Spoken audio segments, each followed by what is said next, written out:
Magandang gabi po sa ating lahat, mga kapatid, mga kababayan. Okay pa po ba kayong lahat? Kayang-kaya pa po ba? Alam po ninyo, ang isang malayang pagpapahayag at maramihang pagtitipon, kagaya ng ating ginagawa ngayong gabi, ay kapwa karapatan na pinoproteksyonan ng ating saligang batas. Ang layunin ay naihayag na po ng nakaraang nakapagsalita sa atin. Tatlong bagay po ang ating hinahanap: ang transparency, accountability, at justice. Transparency. Sa konteksto po ng ginagawa na pag-uusisa at pag-iimbestiga sa mga anomalyang paglalatag ng flood control project sa ating bansa, ito ay dapat lantad, bukas, katanggap-tanggap at makatotohanan. Hindi kagaya ng nakikita natin ngayon. Ako po ay magbibigay sa inyo ng mga ilang halimbawa. Halimbawa, nung ako po ay chairman pa ng Blue Ribbon Committee,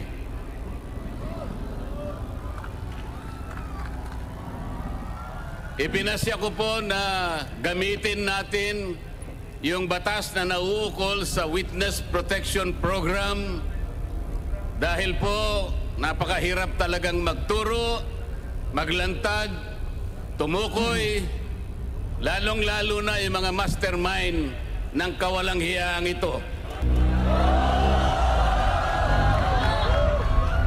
Meron pong nagkusa kahit alam nilang mahirap at magsasakripisyo sila sapagkat manganganib ang kanilang buhay pati na ang kanilang pamilya.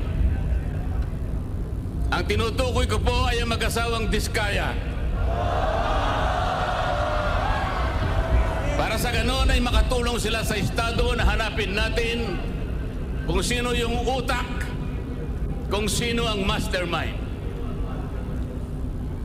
Hindi pa po nakapagsisimula ang proseso, ay pinagsikapan na po na sila ay pigilan. Dahil sa umpisa pa lamang ng kanilang sworn statement, natukoy na nila initially 17 members of the House of Representatives. Kaagad sinabi na noon ay Secretary ng Department of Justice, Boying Remulla, na bago maproseso ang aplikasyon ng mga Diskaya upang baka sakaling sila ay maging testigo ng Estado, kailangan muna silang magsoli ng inaakala niyang nakulimbat nila. Ang sabi ko po sa kanya, hindi naman po pwedeng sa aplikasyon pa lang, sa pagpoproseso pa lang, ay bibigyan mo na sila ng isang requirement na kailanman ay hindi nakasulat sa ilalim ng batas. Ngunit, pinilit po niya.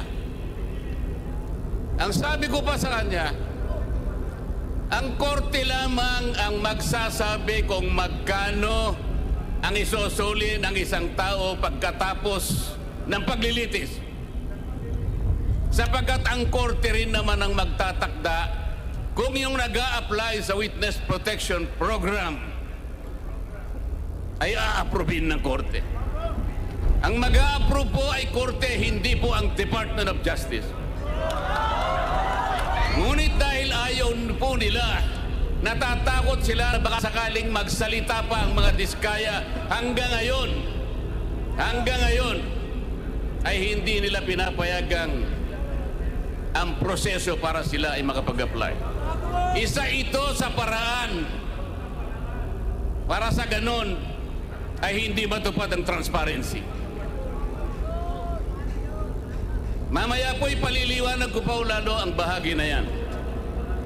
Ang isa pa po na testigo na inaakala ko na pinakatotoo the most credible witness ever produced by the Blue Ribbon Committee, Orly Gutesa.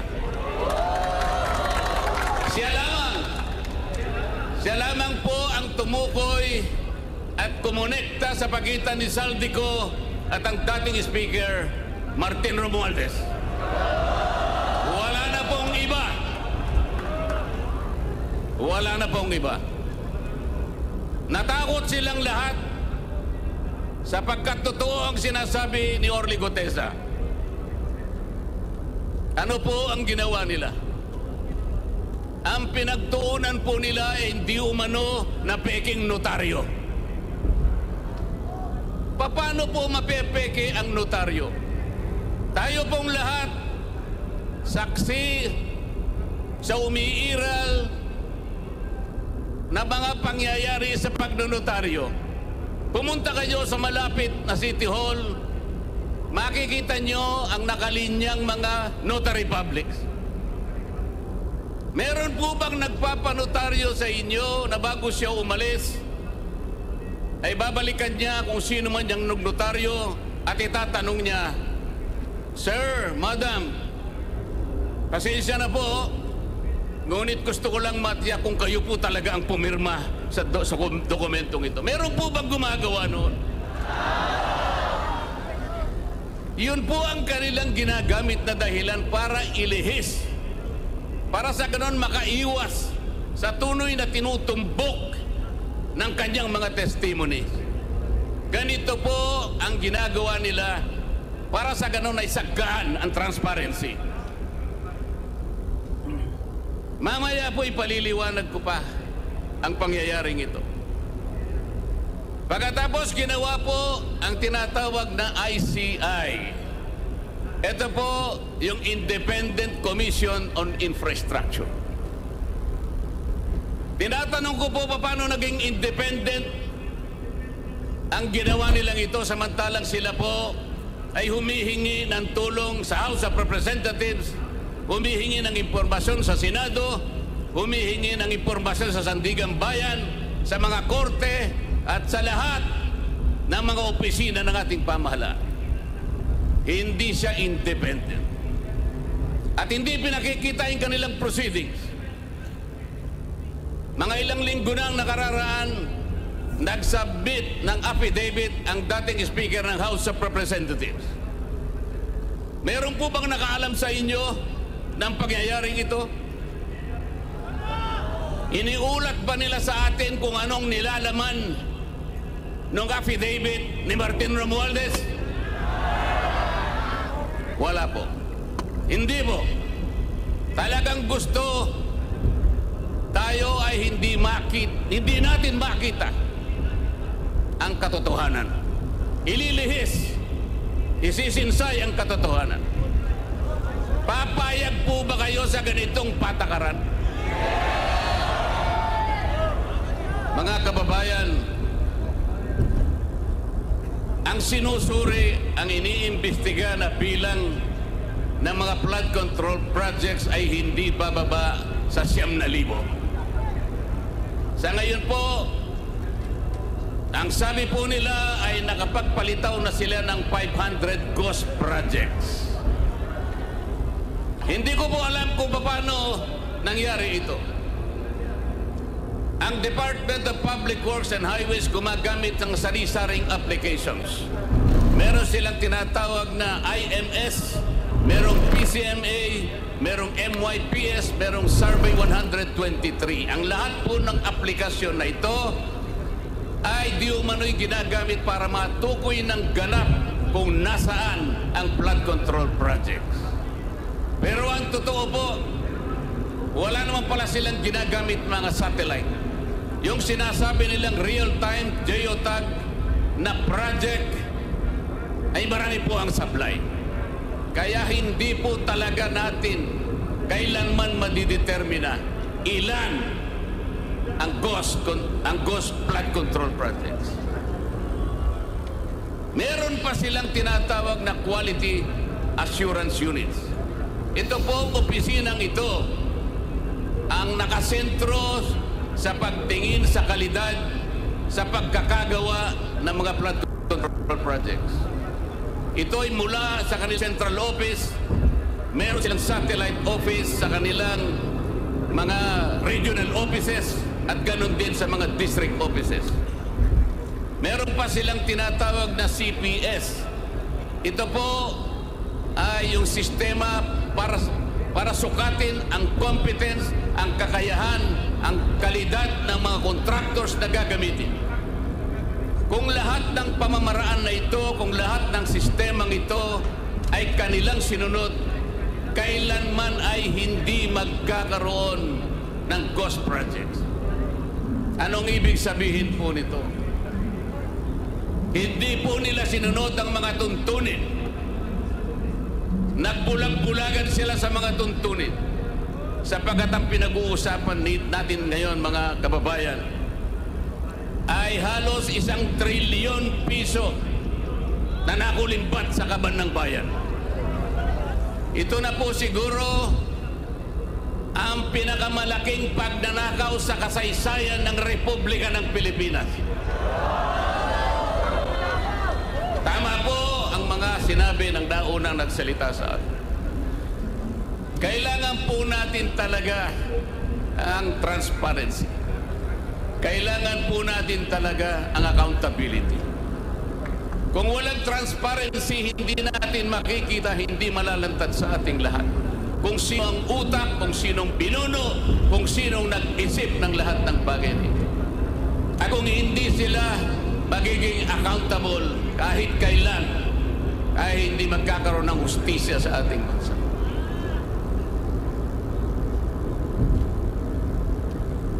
Ang graft and corruption po sa ating bansa, sa pag-iestima ng ilang nag-aral, ito po ay nagre-represent ng halos 30% sa ating national budget. Kung ang ating national budget ay mahigit na 6 na trilyong piso, kayo na po ang kumuwenta kung ilan ang nawawala sa kaban ng bayan. Sa DPWH lamang po, sa budget lamang po ng isang ahensyang ito, 1 trilyon po ang nadadagdag. Ito'y nakita po namin sa initial findings namin nung ako pa po ang chairman ng Blue Ribbon Committee. Dinadagdagan nila kung ano yung ceiling na binigay ng Department of Budget and Management. Meron silang tinatawag na allocables, meron silang tinatawag na leadership, meron silang tinatawag na unprogrammed funds, at meron pang dagdag pagkatapos na magkaroon ng bicameral conference. Kapag tinotal natin ang lahat ng ito, hindi bababa sa 1 trilyong piso, katumbas ng 15% ng ating national budget. Ganyan po kalawak, ganyan katalamak, ganyan ang magnitude ng nakawan sa kaban ng bayan. Mga kababayan, papayagan po ba natin ito? Papayagan po ba natin ito?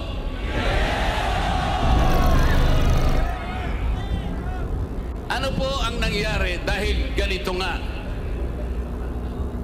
ang naging resulta ng mga pangyayari? Alam po ba ninyo kung magkano ngayon ang outstanding debt, ang pagkakautang ng ating bansa? Alam po ninyo kung gaano ang halaga ngayon na utang ng ating bansa? 17 trillion pesos. Katumbas po yan ng 63% debt to GDP ratio. Ano po ang ibig sabihin niyan? Masyadong mataas po yung bahagan, yung ratio ng ating pagkakautang sa ating national na pangkabuhayan. Ang ibig sabihin po niyan, pagka mataas ang ratio, nag-aatubili, nagkakaroon ng pag-aagam-agam, natatakot ang mamumuhunan sa ating bansa. Baka hindi tayo makabayad sapagkat masyadong mataas ang ratio. pati po yung mga nagpapautang na pandaigdigan. Nagmamasid na lang sila. Tinitingnan kung tayo makakabangon o hindi. Yan ang magiging kalagayan ng ating bansa sapagkat mawawalan na sila at nawalan na sila ng kumpiyansa sa ating kakayahan na bumangong muli. Ang ibig pang sabihin yan, kung 63% ang ratio ng ating pagkakautang sa ating pangkalahatang kabuhayan, 63% ng ating kabuhayan ay nakalaan lamang sa pagbabayad ng ating utang. Ilan po ang matitira? 37% na lang ang gagamitin na panustos sa pangangailangan ng bawat isang mamamayan. Papayagan po ba natin ito?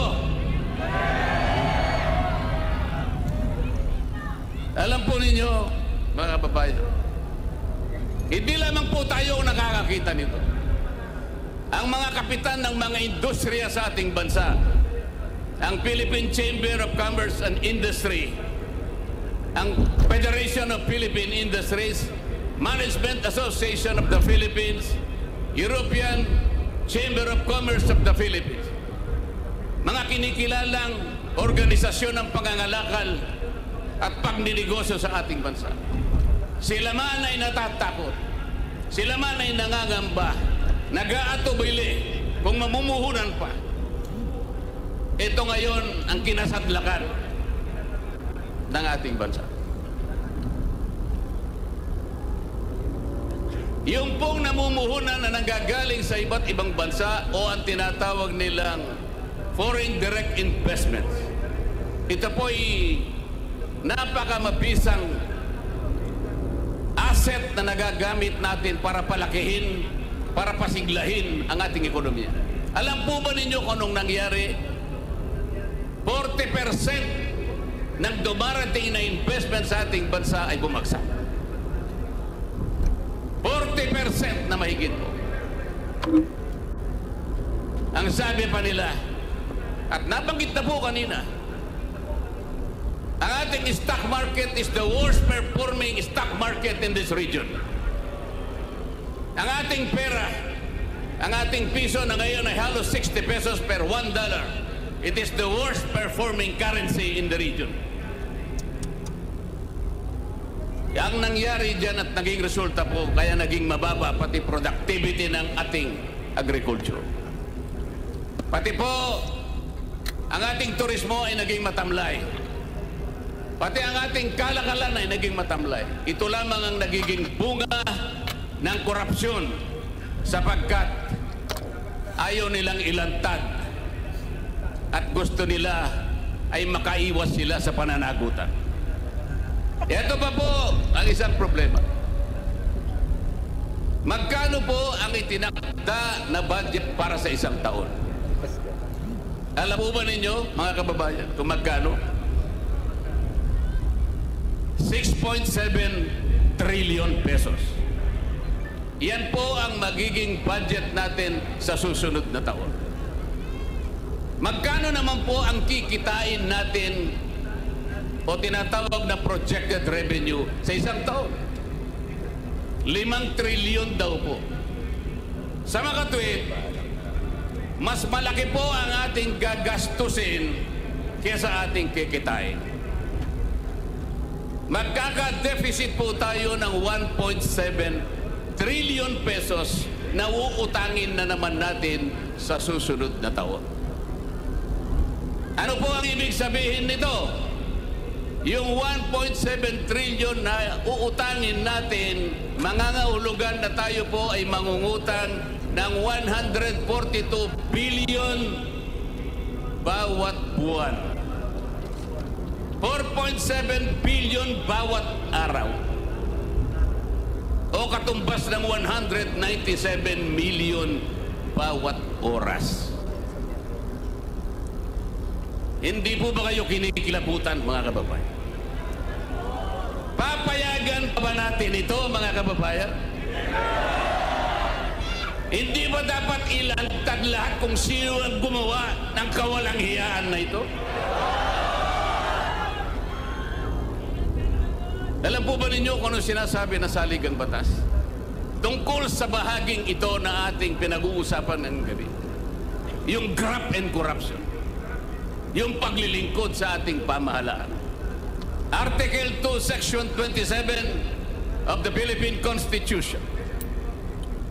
The state shall maintain honesty and integrity in the public service and take positive and effective measures against graft and corruption.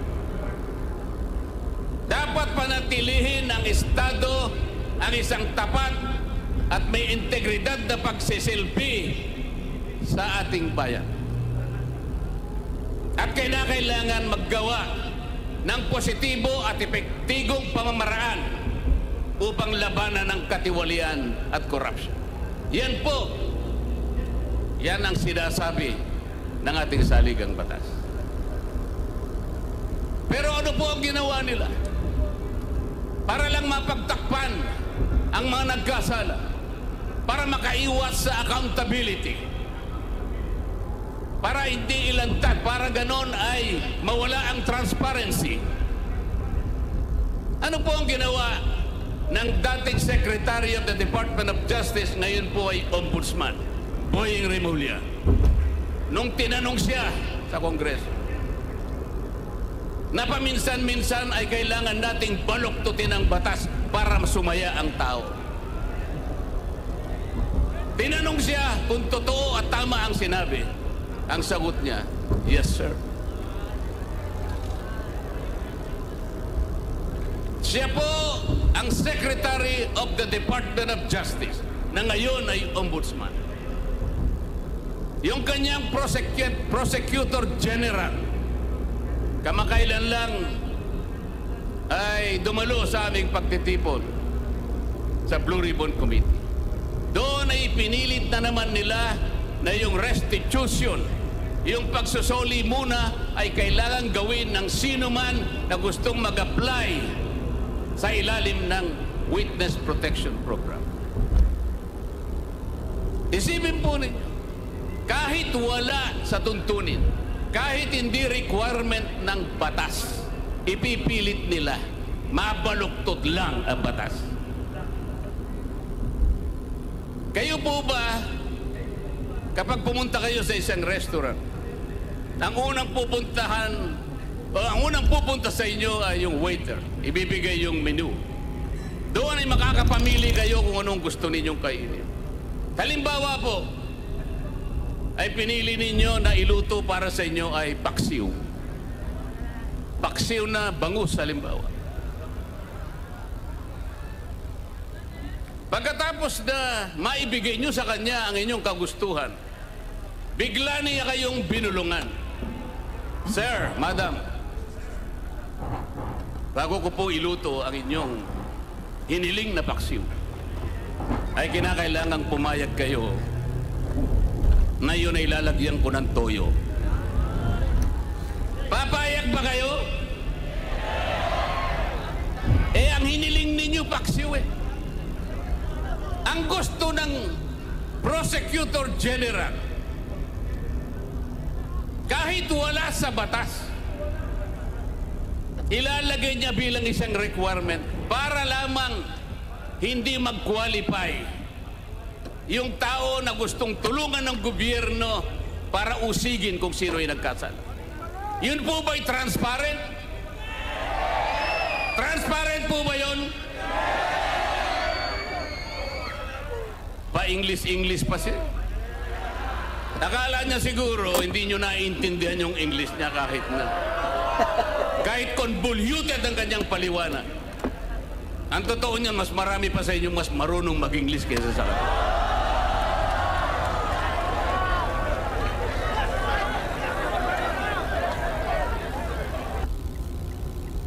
Lumabas ang video ni Saldico. Ano sabi? Ano sabi nila? AI yan?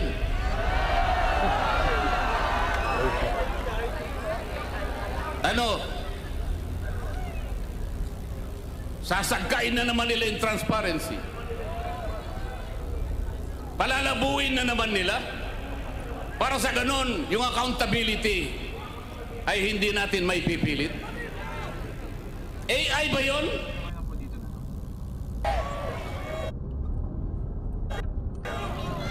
Yung AI walang anino eh. Nakikita ko yung anino ni Saldi ko.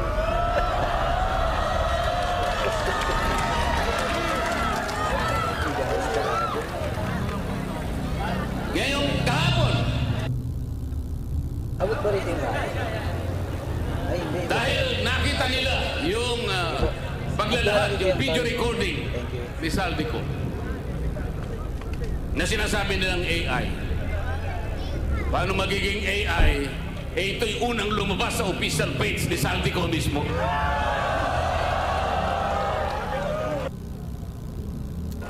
Nagpalabas ng statement ang ombudsman. Anong sabi nila? Kahapon lang ito. O eh, para bago namin tanggapin yan, kinakailangan ay umuwi ka rito at paberipika mo yan. Siguro panutaryo mo yan, gawin mong opisyal yan. Lahat na po ng requirements ngayon ay kanilang hinihiling. Nakalimutan nila sa mismong charter ng ombudsman, yung mismong batas na gumawa sa opisina ng ombudsman. Pwede kang maghain ng complaint sa anumang kaparaanan at anumang forma. Kahit anonymous tatanggapin.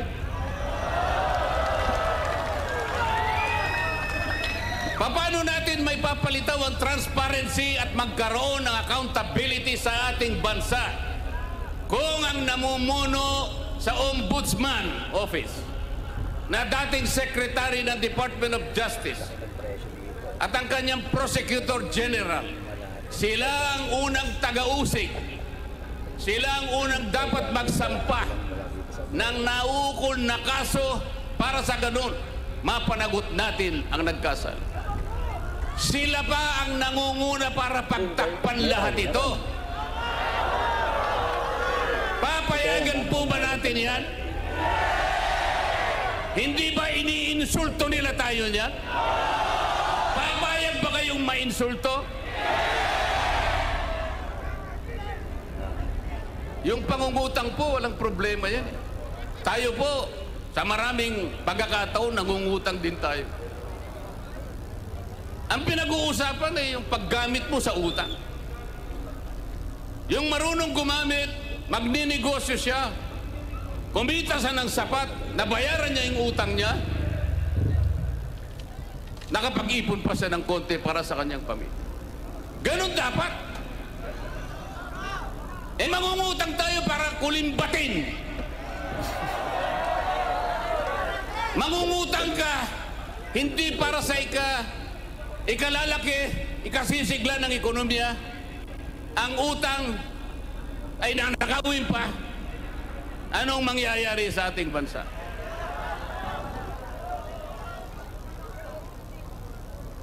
Mga kababayan, naalala ko po si Isaac sa panahon ng bayang Israel. Noong panahon ni Isaac, ang daming nainggit sa kanya. Gumagawa siya ng mga balon, naguhukay ng mga balon.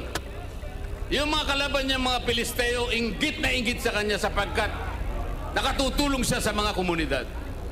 Lahat ng mga balon na kanyang hinuhukay, tinatapunan nila ng dumi. Pero hindi nabagabag si Isaac. Hindi siya tumigil. Alam niya ang kanyang misyon. Alam niya ang kanyang pupuntahan. Marami sa atin ang kagaya ni Isaac, mga kababayan. Si Isaac hindi niya pinatos ang mga duming ipinupukol sa kanya. Ang mga duming itinatapon sa mga balon na kanyang ginagawa. Ayaw niya nang pansinin. Katulad kanina na sinabi ng isang nagsalita sa ating harapan. Pati pala itong ginagawa natin na isang karapatan ng bawat Pilipino Sir, bibili lang ako ng sapagkat kape. Opo. ang ating kagustuhang hilingin sa ating pamahalaan na iwasto at bigyan ng lunas ang ating karangingan sapagkat nakita natin ang epekto ng malawakang pagbaha. Ito po ay protektado ng saligang batas. Kaya kailangan po nating bantayan. Kailangan pa ulit-ulit kung kinakailangan nating ipaalala sa ating pamahalaan na ang transparency at pananagutan